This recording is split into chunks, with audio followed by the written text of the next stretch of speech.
Қазіргі кезде сыбайлас жемқорлық әлемнің кез келген елінде оның саяси дамуына байланыссыз.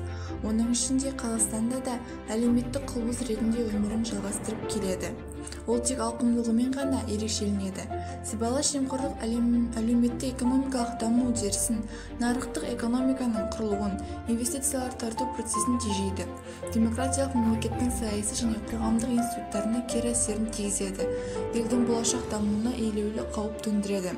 Қазақстанның мемлекеттік саясатының негізгі басымдылықтарының бірі сыбайлас жемқорлықпен күрес болып табылады.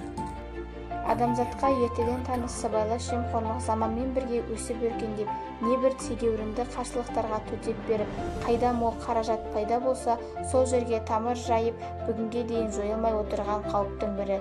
Тарихы тереңнен бастау алған сыбайлас жемқорлық бүгінде бүкіл әлем қоғамдастығына қауіп төндіріп отыр.